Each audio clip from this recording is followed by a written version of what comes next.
نحمده ونستعينه ونستغفره ونؤمن به ونتوكل عليه ونعوذ بالله من شرور أنفسنا ومن سيئات أعمالنا. من يهده الله فلا مضل له ومن يضلله فلا هادي له. ونشهد أن لا إله إلا الله وحده لا شريك له ونشهد أن محمدا عبده ورسوله أرسله ربه بالحق مبشرا ونذيرا وداعيا إلى الله بإذنه وسراجا منيرا.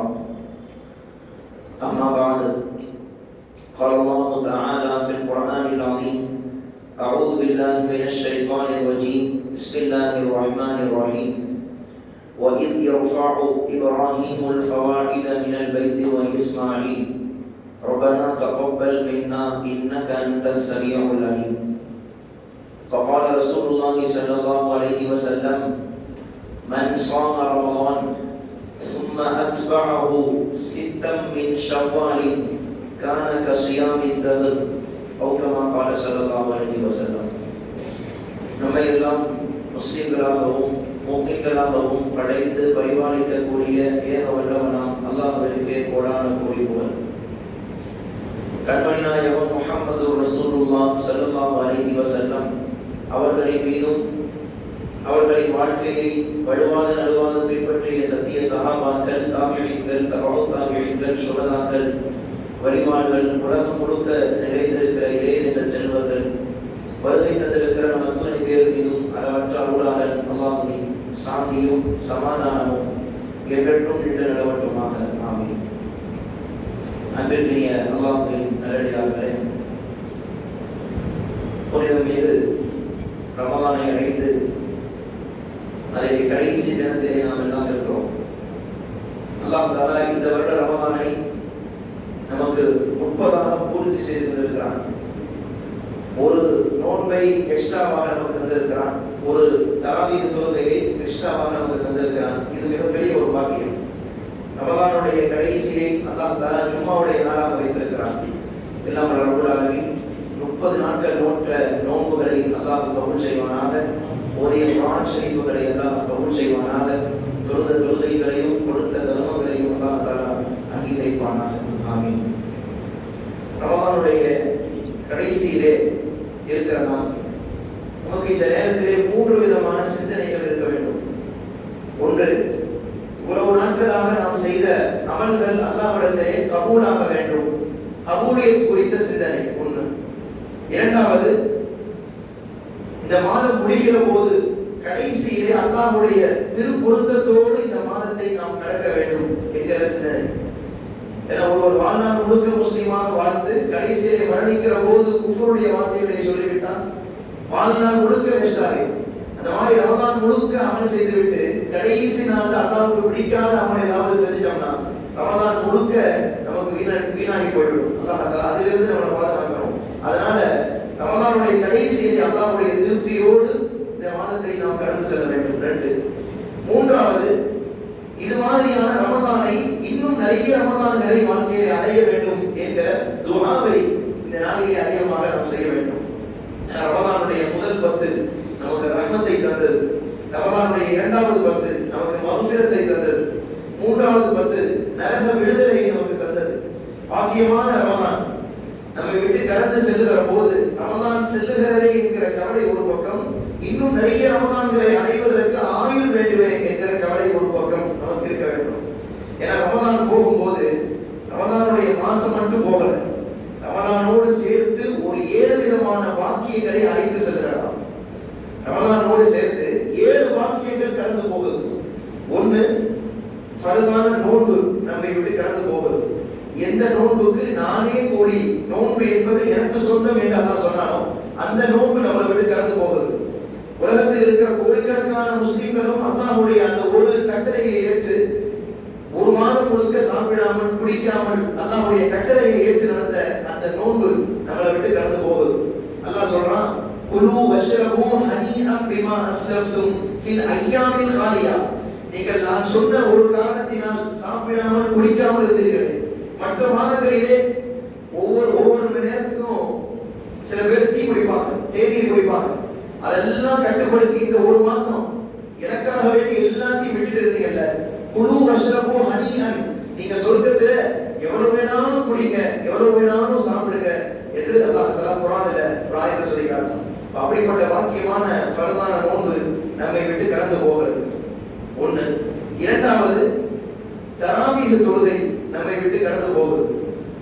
உலகத்தில் இருக்கிற அமல்களிலேயே அதிகமான சுஜூதுகளை கொண்ட ஒரு அமல் என்பது தராவீஹ் தொழுகை தான். அதிகமான சஜிதாக்கள். ஒரு நாளைக்கு எத்தனை சஜிதாங்க? 40 சஜிதா. ஒரு நாளைக்கு 40 நாள் 30 நாள் தொழுது இருக்கிறோம். 1200 சஜிதா வருது. அதாவது அல்லாஹ் குர்ஆன்ல சொல்றான், என்னுடைய அடியார்கள் யார் தெரியுமா? வல்லதீன யபீதுன லிரப்பிஹிம் சுஜ்ஜதன். சுஜ்ஜதன்னா சஜிதா செய்யக்கூடியவர்கள் அர்த்தம். ஓகியாமா, நின்று வணங்கியவர்கள். யாரெல்லாம் இரவுல நின்று வணங்குகிறார்களோ, அதிகமாக சஜ்ஜாவில் இருக்கிறார்களோ, அவங்க தான் என்னுடைய அடியார்கள் என்று குர்ஆன்ல அல்லாஹ் சொல்றான். அந்த வாக்கியத்தை நமக்கு ரமலானுடைய தராவீஹ் தொழுகை நமக்கு தந்தது. இன்னும் சொல்ல போனா, ஒரு சஹாபி ரபீனா என்கிற சஹாபி பெருமானாட்ட கேட்டார், யா ரசூலுல்லாஹ், உங்களோடு நான் சொர்க்கத்தில் இருக்கணும், அதற்கு நான் என்ன செய்ய வேண்டும்? பெருமானார் சொன்னார்கள், அலைக பிகஸரத்தி சுஜூத், அதிகமாக நீ சஜிதாவை அதிகப்படுத்திக்கொள், சஜிதாவை பற்றி பிடித்துக்கொள், நீ என்னோடு சொர்க்கத்தில் இருப்பாய் என்று சொன்னார்கள். அப்ப அதிகமான சஜிதாக்கள் செய்வதால் இவ்வளவு பெரிய வாக்கியங்கள். இந்த சஜிதா தராவீஹ் தொழுகை நமக்கு தந்தது. அப்படிப்பட்ட தராவீஹ் தொழுகை நம்மை விட்டு கடந்து போகுது. 2. மூன்றாவது வாக்கியம், அதிகப்படியான தான தர்மங்கள் செய்யக்கூடிய ஒரு அமல் நம்ம விட்டு கடந்து போகுது. தர்மங்கிறது எல்லா மாதத்தையும் செய்யலாம். ஆனா அதிகமா எல்லா மாசத்தையும் விட இந்த மாசத்துல அதிகமாக தர்மம் செய்வோம். காரணம், ஒண்ணுக்கு பல்வேறு மடங்கு கூலி நமக்கு கிடைக்கும் என்கிற காரணத்தினால். இப்ப அதிகமா ஒவ்வொரு நாளும் மிஸ்கின்கள் வீடு தேடி வர வர கொடுத்து கொண்டே இருந்தோம். இது அதிகப்படியான தர்மம் செய்கிற அமல் என்பது இந்த ரமலானிலே நம்மை விட்டு கடந்து போகிறது. அதாவது மௌத்தாகும் போது, ஒரு மனிதன் மௌத்தாகிறப்போ ஒரே ஒரு கவலை தான் இருக்குமா? குர்ஆன்ல சொல்லுது, அல்லாஹ் சொல்றான், லவ்லா அஹ்ஹர்தனி இலா அஜலின் கரீம், எனக்கு கொஞ்ச நேரத்தை கொடுத்து, கொஞ்ச நேரம் எனக்கு டைம் கொடு, ஃபஅஸ்ஸதக, இருக்கிறதை எல்லாம் நான் சதகா செஞ்சுட்டு வந்துடுறேன் அப்படின்னு அந்த அடியான் சொல்லுவான். குர்ஆன் சொல்லுகிறது, சதகா என்பது நம்முடைய மௌத்துடைய தருவாயிலே அல்லது மரணித்த பிறகு இருக்கிற எல்லாத்தையும் சஜிதா செய்யணுமே என்கிற ஒரு ஆசை அந்த நேரத்தில் நமக்கு வருமா? இருக்கிற போது நமக்கு இல்லைனாலும் அந்த சமயத்தில் அல்லாஹ் சதகாக்கு தரக்கூடிய பலனை பார்த்து கொஞ்ச நேரம் டைம் கூட நான் எல்லாத்தையும் சதகா செஞ்சுட்டு வரேன் என்று அடியான் கேட்பானோ. சதகாவுக்கு அவ்வளவு நன்மைகள் இருக்கிறது. நேற்றைக்கு கூட ஒரு நிகழ்வை நான் சொன்னேன். மூசா அலைஹிஸ்ஸலாம் அவர்களிடத்திலே ஒருவர் வந்தார். நபியே, அல்லாஹ்கிட்ட எனக்காக துவா செய்யுங்க. என்ன துவா? எனக்கு அல்லாஹ் தஆலா எவ்வளவு நாள் ஆயுட்காலங்களை கொடுத்திருக்கானோ அவ்வளவு நாட்களுக்கும் அல்லாஹ் தரக்கூடிய ரிஸ்கை ஒட்டுமொத்தமா எனக்கு இப்பயே தந்துடணும் அப்படின்னு துவா செய்ய சொன்னார். உலகத்துல 60 வருஷம் 20 வருஷம் வாழ போறோம்னா 70 வருஷத்துக்கான ரிஸ்கை இப்பயே எனக்கு அல்லாஹ் தரணும் அப்படின்னு துவா செய்ய சொன்னார். மூசா அலைஹிஸ்ஸலாம் துவா செஞ்சாங்க. அதே மாதிரி அல்லாஹ் ஒட்டுமொத்த ரிஸ்கையும் அல்லாஹ் தந்தான். வாழ்நாள் முழுக்க இருக்கிற எல்லா ரிஸ்கையும் தந்துட்டான். கொடுத்துட்டா எல்லாத்தையுமே. இனி அவர் வாழ்ற வரைக்கும் அதை வச்சு சமாளிக்கணும். இப்ப சில நாட்கள் கழியுது. மூசா அலைஹிஸ்ஸலாம் அவர் வீட்டு வழியா போனா பெரிய கூட்டமே அவருக்கு வீட்டுக்கு முன்னாடி நிக்குது.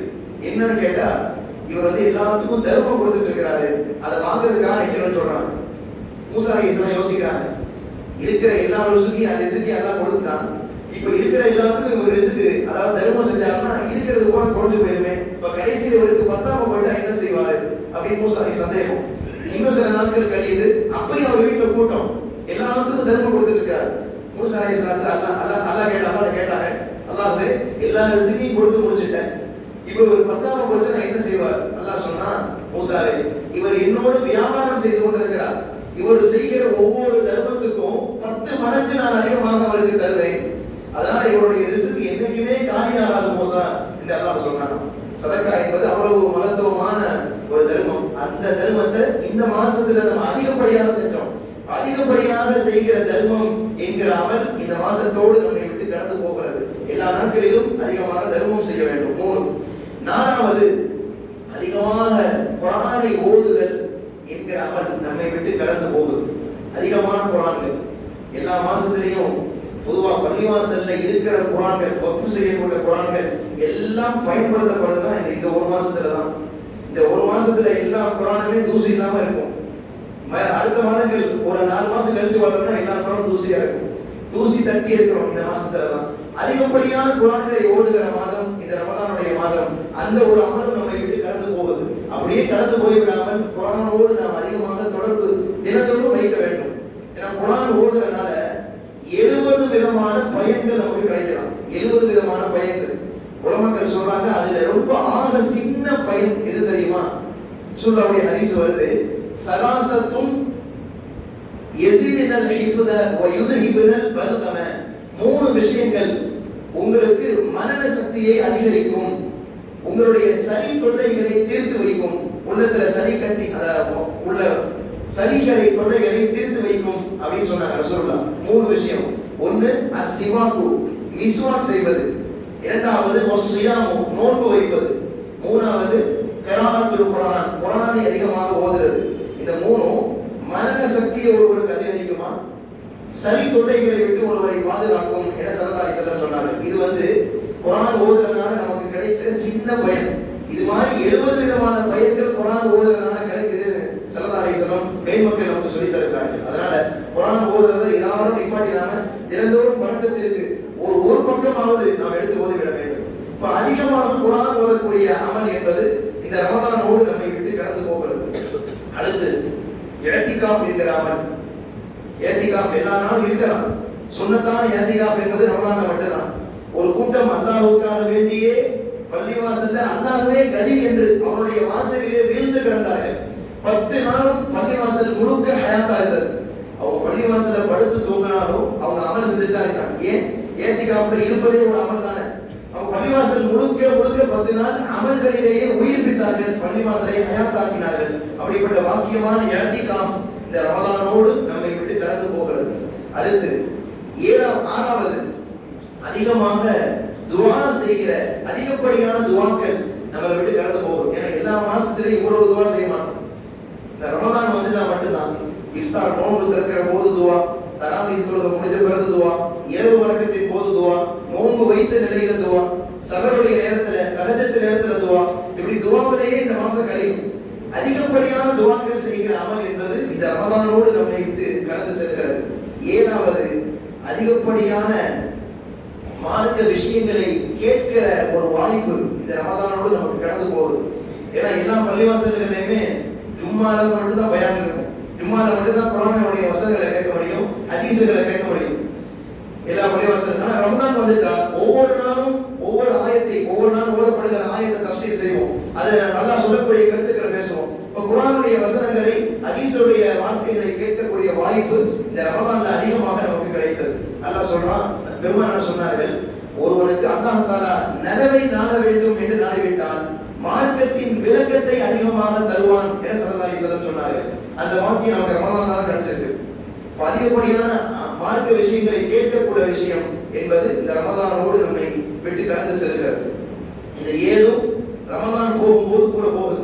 இன்னும் அதிகப்படியாக நம்ம வச்சுக்கிறதா இருந்தா ரமலான் நோன்பு கஞ்சி போகும்போது நம்மளை விட்டு கடந்து போகுது, அதையும் வச்சுக்கலாம். இப்ப இது மாதிரியான வாக்கியங்கள் ரமலான் மட்டும் போகல, ரமலானோடு சேர்த்து நம்ம விட்டு போகிறது. நாம் செய்த இந்த அத்துணை அமல்களும் அல்லாஹ்விடத்திலே கபூலாக வேண்டும் என்கிற துஆ இந்த நேரத்தில் அதிகமாக செய்யணும். கபூலியத்துக்காக செய்யணும். யாரெல்லாம் நான் செஞ்ச எல்லா அமலையும் கபூல் செஞ்சது, அதுல என்ன குறைகள் இருந்தாலும் அதை மன்னிச்சிரு. நான் திடீர்னு முகஸ்துதி ஏற்பட்டிருக்கலாம், அந்த முகஸ்துதியில் இருந்து என்னை பாதுகாத்தது என்று துஆ கேட்பதற்கு நாம் கடமைப்பட்டிருக்கிறோம். அதாவது நம்ம எவ்வளவு பெரிய அமல் வேணும்னு செய்யலாம், கபூல் செய்யறது அல்லாஹ்வுடைய கையில இருக்கு. கபூல் செய்யறது அல்லாஹ்வுடைய கையில. அதாவது தூங்குறதுக்கு எல்லா மெத்தையும் இருக்குது, தூங்குறதுக்கு தயாரான எல்லாத்தையும் செஞ்சு முடிச்சிட்டோம். ஆனா தூக்கத்தை தர்றது யாரு? அல்லாஹ் மட்டும் தான் தரணும். மன்னர் ஹாரூன் ரஷீத் பாதுஷா ஒரு மன்னர் இருந்தார். அவர் தூங்குறா, ரொம்ப சொகுசான மெத்தையில தூங்குவார். அவர் தூங்குறதுக்கு அவ்வளவு தயாரிப்பு பணியாளர்கள். அப்ப அவர் தூங்குறதுக்காக மெத்தையெல்லாம் விரிச்சு தயார் பண்ணிட்டு இருக்கிறாங்க. அந்த பணியாளர்கள் பேசினாரா, வாழ்ந்தா இவர் மாதிரி வாழணுமா, எப்படி சொகுசப்படுத்த தூங்கப்படாரு பாருங்க. மன்னர் போய் படுத்துட்டார். படுத்தா தூக்கம் வரல. அவ்வளவு சொகுசான மெத்தையில படுத்து தூக்கம் வரல. அதனால எந்திரிச்சு தூக்கம் வராம இரவு நேரத்துல வெளியே வந்து உலாந்தினார். அவர் ரூமை விட்டு வெளியே வரப்ப வெளியில வந்து ரெண்டு காவலாளிகள் கையில ஆயுதத்தை வச்சுக்கிட்டு நிக்கிறாங்க, அவரை பாதுகாத்துக்கிட்டு. இரவுல கடுமையான பனி, கையில ஆயுதம், நின்றுகிட்டே செவுத்துல சாஞ்சு குரட்டை விட்டு நிம்மதியா தூங்கிட்டு இருக்கிறார். அப்ப அந்த அரசு நினைச்சாராம், வாழ்ந்தா இவன் மாதிரி வாழணுமா, இவ்வளவு பணியிலையும் கையில ஆயுதத்தை வச்சுக்கிட்டு எந்த கவலையும் இல்லாம நிம்மதியா தூங்குறாரு அப்படின்னு நினைச்சா. எதுக்கு சொல்றோம்னா, எல்லா வசதியும் இருக்கும் தூங்குறதுக்கு, ஆனா தூக்கத்தை தர்றது அல்லாஹ் மட்டும்தான்.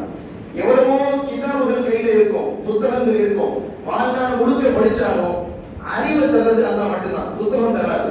அதே மாதிரிதான் எவ்வளவு அமல்கள் வேண்டுமானாலும் செய்யலாம், அமல்கள் செய்தாலும் அதற்கான கபூலியத்தை தருவது அல்லாஹ் மட்டும்தான். அதை அல்லாஹ் ஏற்றுக்கொண்டால் மட்டும்தான் அந்த அமல் நமக்கு நன்மையாக அமையும். அல்லாஹ் ஏற்கிறனா அந்த அமல்கள் வீணாகி போய்விடும்.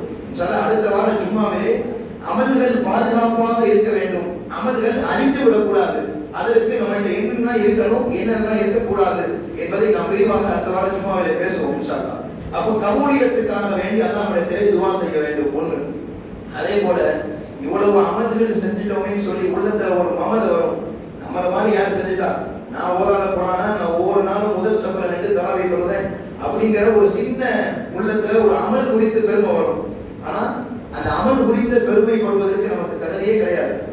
ஏன்னா அவ்வளவு அமல்கள் நம்ம செஞ்சல, ஒரு மாசம் முழுக்க அமல் செஞ்சாலும் அல்லாஹ் தஆலா இதை கபூல் செஞ்சிருவானாங்கிற உள்ளத்துல ஒரு பயம் நமக்கு உள்ளத்துல வேணும்.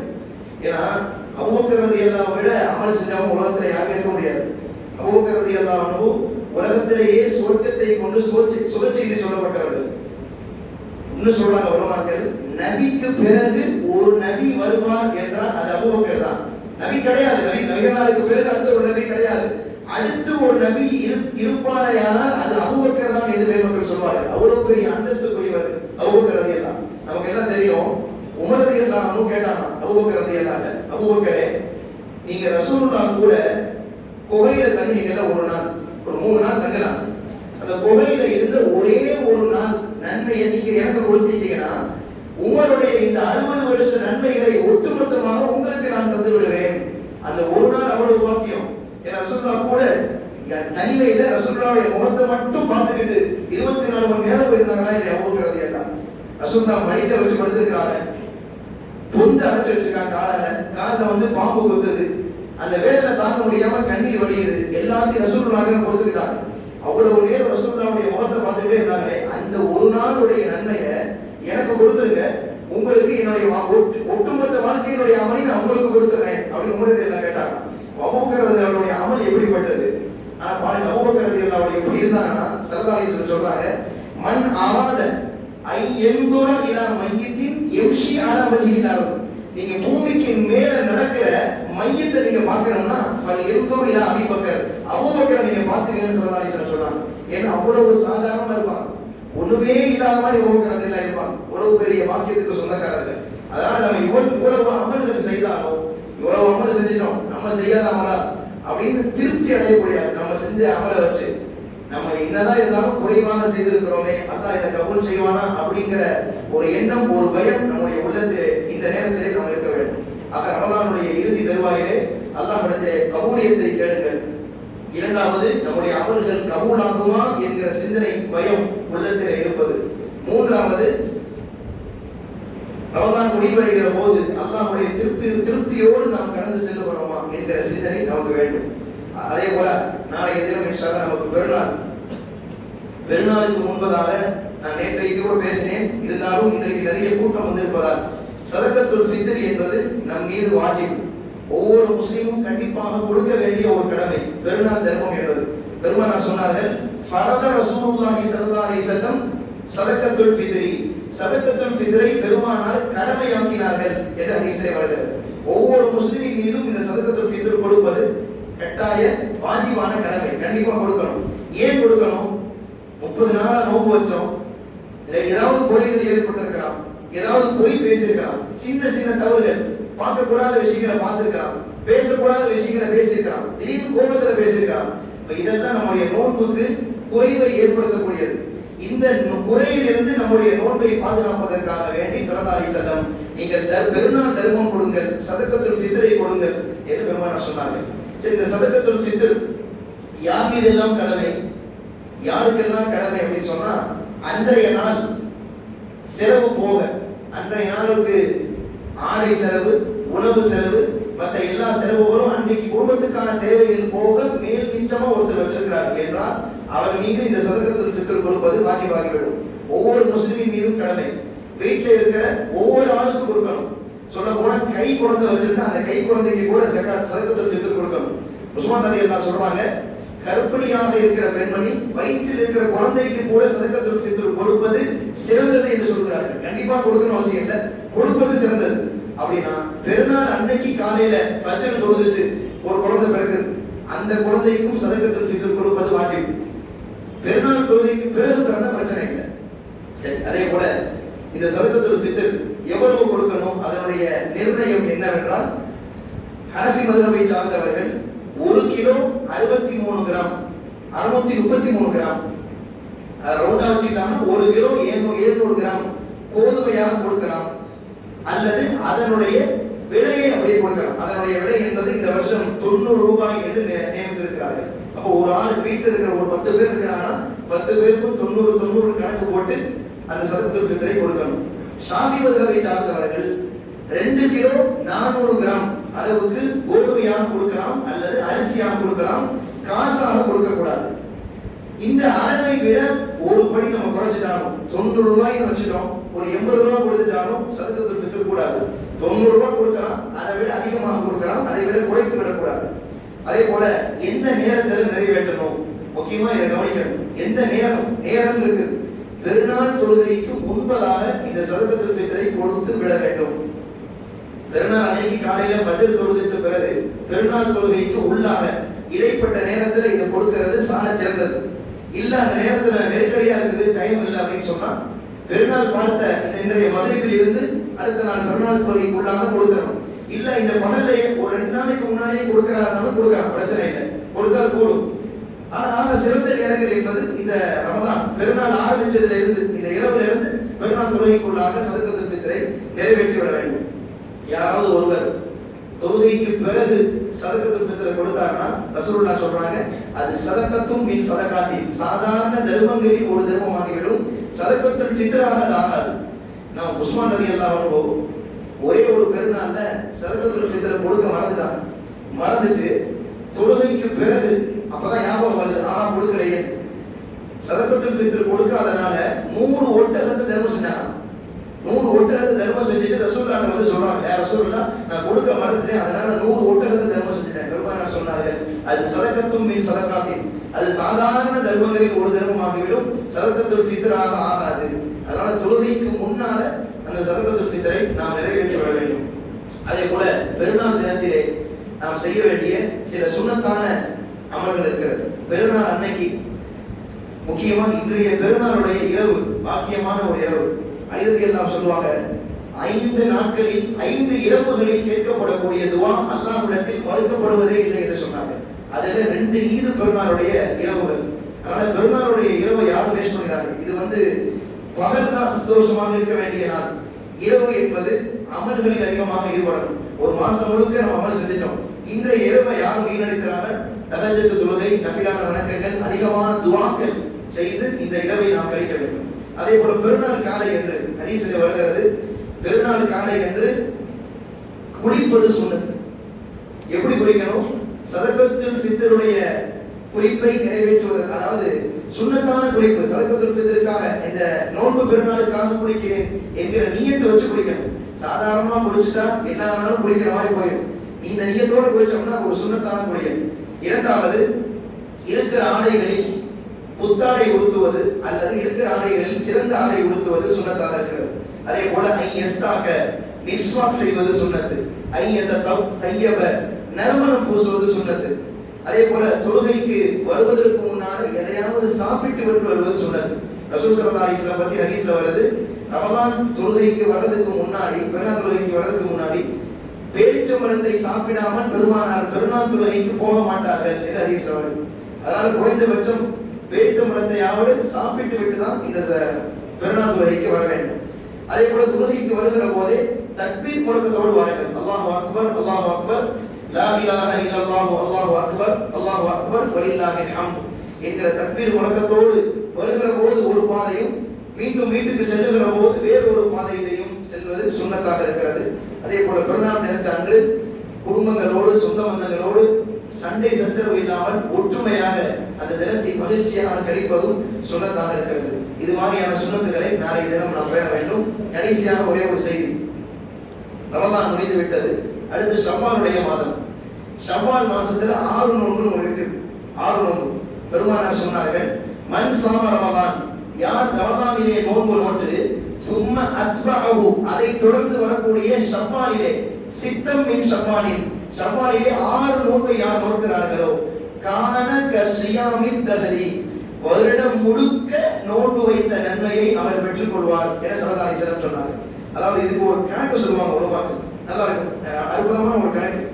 அதாவது ரமலான் முழுக்க 30 நாள் நோன்பு வச்சுட்டோம். இந்த 6 நோன்புல ஒரு 6 நோன்பு வருது, மொத்தம் 36 நோன்பு வச்சுட்டோம். அல்லாஹ் குர்ஆன்ல சொல்றான், மன்ஜாஅ பில் ஹஸனதி ஃபலஹு அஷ்ரு அம்சாலிஹா, ஒரு நன்மை செஞ்சுட்டா அவருக்கு 10 நன்மை செஞ்ச மாதிரி 10 மடங்கு கூலி கிடைக்கும் அல்லாஹ் சொல்றான். அப்ப ரமலான் முழுக்க நம்ம 30 நோன்பு வச்சிருக்கோம். ஒரு நோன்பு என்பது 10 நாள் நோன்புக்கு சமமானது. அப்ப 30 நோன்பு என்பது 300 நாளுடைய நோன்புக்கு சமமானது. ஒரு வருஷத்துல 365 நாள். அப்ப ரமலானுடைய ஒரு மாசம் நோன்பு வைக்கிறதுனால 300 நாள் நோன்பு வச்ச மாதிரி ஆயிடுச்சு. மீதம் இருப்பது 65 நாள்.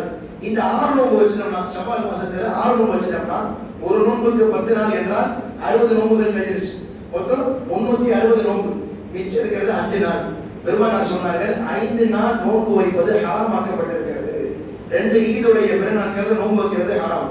அதே போல அந்த பக்ரீத் முடிஞ்சு 3 நாட்கள் தக்பீர் ஓதும்போதே ஐயாமு தஷ்ரீக்குடைய நாட்கள், அந்த நாட்கள்ல நோன்பு வைப்பது ஹராம். அப்ப 5 நாள் ஹராம். மீதம் இருக்கிற நாள் பூரா இந்த 6 நோன்பு வச்சுட்டோம்னா நமக்கு வருடம் முழுக்க நோன்பு வைத்த நன்மை நமக்கு கிடைத்துவிடும். எனவே இந்த 6 நோன்பை தொடர்ந்து வைக்கணும்னு அவசியம் இல்லை. தொடர்ந்து வைத்தால் ஓகே தான்.